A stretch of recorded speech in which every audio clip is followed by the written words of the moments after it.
Foundation started community development program here in Paliparan in 1995. Paran Site 3, Dasmariñas City, Cavite. It is a resettlement area to 45,000 families, former squatters living in the reclamation area along Buendia, along Moa in Pasay City. So we're almost 25 years now working and in service in the community.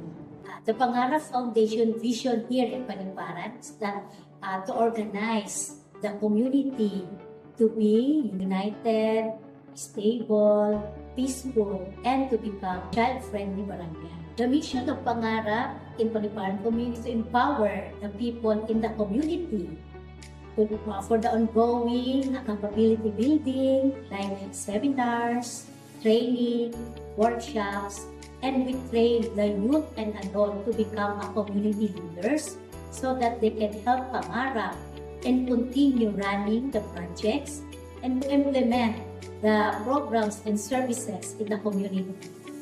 The major program of Paliparan Community Development are Health and Nutrition Committee, Education Committee, Youth Committee, Livelihood Committee, and last, the Community Organizing.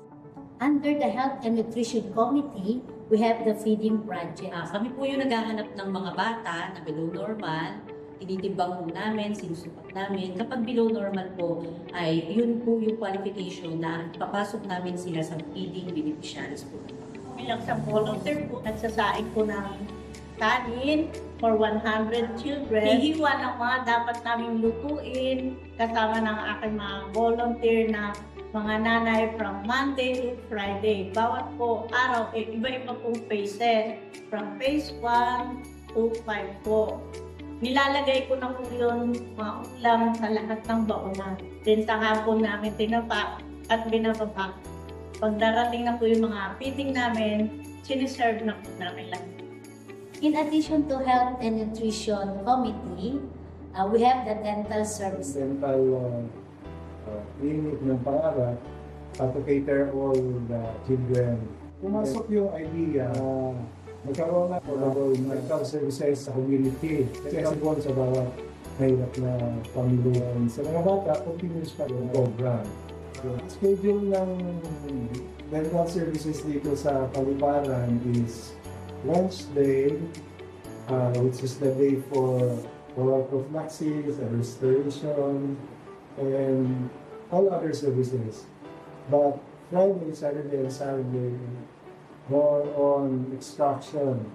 And since most of families in Paliparan have multiple problems, we assess those families who are really in need of professional help. That's the time we refer to them in the family therapy session. So we invite Society of Filipino Family Therapists to come here in Paliparan to conduct family therapy session. Next, the Education Committee. We have the Educational Assistance Project, wherein at present we have 55 scholars from elementary, high school, senior high school, and college.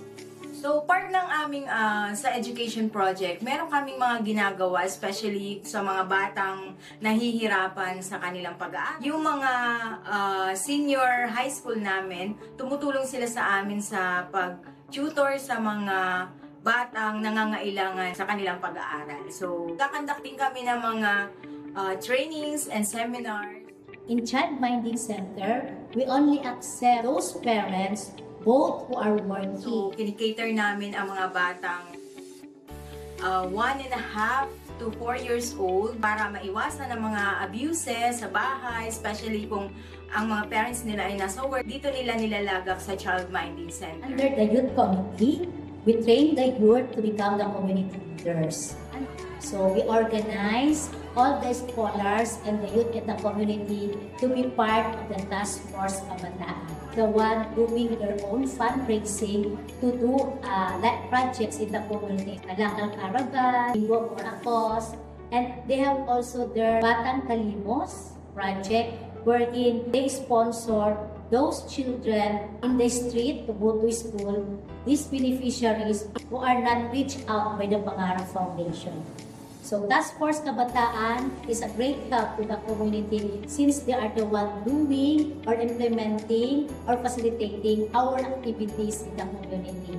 Under livelihood, we have a saving scheme group, a mother's club. Kung ano yung mga produkto, adobong mani, atsara, turmeric tea, peanut butter, tsaka ginger tea. Bawat isa po sa amin, mayroong tagaluto, may taga-giling ng mani sa machine, may taga-repacking at finishing. They started their capitals through their daily savings.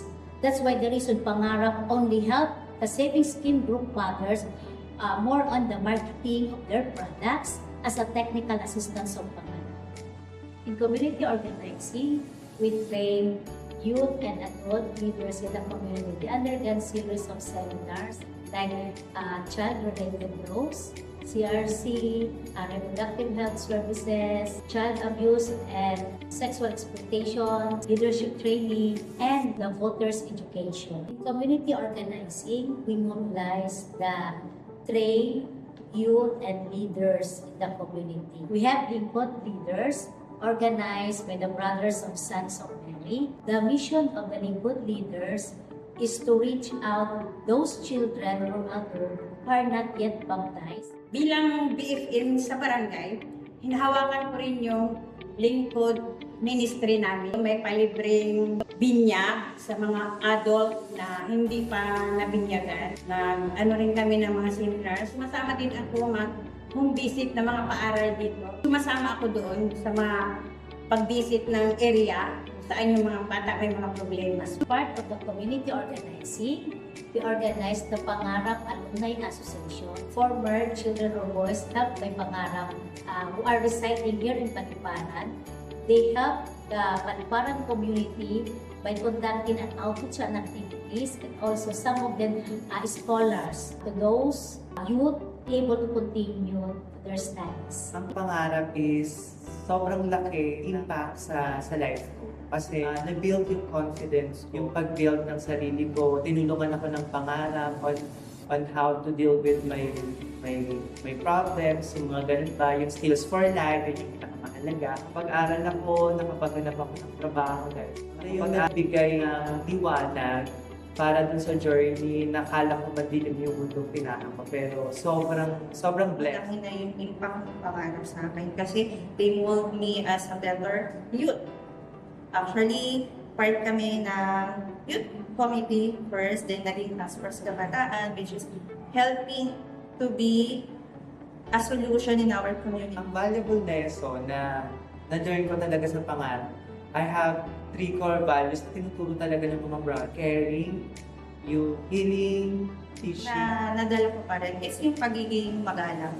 At saka yung pag-address sa iba't ibang tao. I feel connected pa rin sa Pangarap. Actually, kung halimbawa may mga gathering kami, iba yung samahan na nabuo namin, yung brotherhood na nabuo namin sa Pangarap. Kasi kahit na lumabas na kami, nandun pa rin yung friendship na support system namin, yun yung connection namin sa isa't isa sa Pangarap. Still connected in Pangarap through our association, yung tinatawag na PAA. So this association is group ng mga previous beneficiaries, mga naging paaral, ng Pangarap, and now is our time to give back. So masarap sa puso na maging part pa rin ng Pangarap kahit may trabaho na, may sarili ng buhay, but still, we're still connected sa Pangarap. Na-inspire ko na pinupili magtatrabaho ko dito dahil naniniwala ako na yung mga tulong na ibinigay sa akin, ako ay beneficiaries pa sa foundations, ay maibigay ko naman sa iba pang mas nangangailangan na din katulad ko dahil